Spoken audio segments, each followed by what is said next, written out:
Radio. Les Français parlent au français. Les carottes sont cuites. Les carottes sont cuites. Sud Radio Berkov dans tous ses états. Parce que je vois avec plaisir que tous travaillent à la pureté de la planète, travaille à notre bien-être, travaille à ce qu'on soit débarrassé de tous les masses. D'abord, les agriculteurs, il faut qu'on se débarrasse, les agriculteurs. Non, on aura bientôt les insectes, la viande en 3 dimensions, imprimée, etc., au nom de la pureté, au nom de la sauvegarde de la planète. Et regardez ce qui s'est passé. C'était magnifique. Les SUV. Il n'en faut plus. Intéressant. Il y a eu un grand référendum dans Paris, fait par Anne Hidalgo, vous savez, cette mairesse que le monde entier nous envie, et c'était très intéressant parce que 5% des Parisiens sont allés voter. Et évidemment, c'est très démocratique. Donc, les Parisiens, dans leur totalité, ont dit on ne veut plus des SUV, c'est pelé, c'est galeux, d'où nous viennent tout le mal. Et puis, le reste, vous vous débrouillez. Voilà. Donc, c'est très intéressant, en fait. Qu'est-ce que vous voulez, quand on a 10 milliards de dettes, il faut que les SUV payent, hein. Je veux dire, on va pas s'en tirer comme ça. Et c'est intéressant parce que elle n'est pas le seul, Anne Hidalgo. Nous avons eu Jean-Marc Jancovici. Vous savez, Jean-Marc Jancovici, le théoricien, le Trotsky, le Karl Marx de la décroissance, qui dit ça suffit comme ça. On n'en peut plus. Il était sur RTL hier, et écoutez ce qu'il disait, c'est très intéressant, parce que ça dit bien, effectivement, la place que chacun accorde à chacun dans son schéma idéologique. Écoutez. Sud Radio Berkov dans tous ses états. Obispo, vous savez, quand il a eu des problèmes avec le fisc, au nom du PES, du fisc et du... Non, c'est Florent Pagny. Je confonds toujours Pagny et Obispo, je ne sais pas pourquoi. Et Obispo, pardon. Et c'est très intéressant parce que vous savez, Audiard disait vous n'aurez plus que l'impôt sur les os, et effectivement, quelle manière on peut pratiquer l'écologie punitive, la pollution, etc., la lutte contre la pollution, on taxe. Ça, c'est la mantra, la doxa, le credo, on taxe. Et on taxe qui? Évidemment, vous et moi, qui voulez qu'on taxe d'autres. Alors, voilà, et il s'est passé, donc, je vous disais, donc, les SUV, vous avez suivi ça, référendum de masse, tous les Parisiens se sont ligués, 5%, c'est-à-dire qu'en fait, il y a 3,5% qui ont voté pour la fin des SUV, pourquoi pas.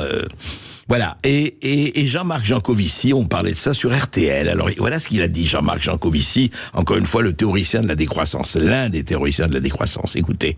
Qu'on pénalise les grosses voitures électriques, moi ça me choque pas du tout. Il faut voir que par exemple, on parlait de notre ami Tesla juste avant, la Tesla Model S, c'est une voiture qui possède une batterie de 100 kWh.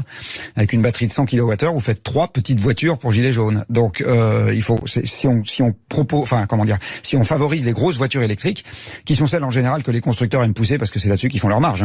C'est pas juste une raison économique.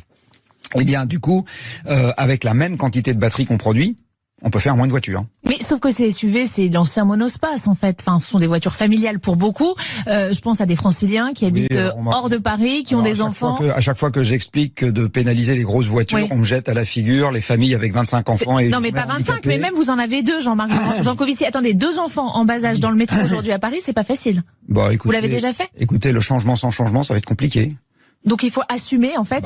Oui, il y a un métro, donc vous mettez les enfants dans le métro, dans le ramassage scolaire, ou vous les emmenez à pied, enfin j'en sais rien. Mais de toute façon, si on n'arrive pas à déplacer des enfants dans une ville dans laquelle il y a des bus, des vélos et des métros, je vois pas comment on va faire ailleurs. Et de toute façon, il va falloir faire ailleurs.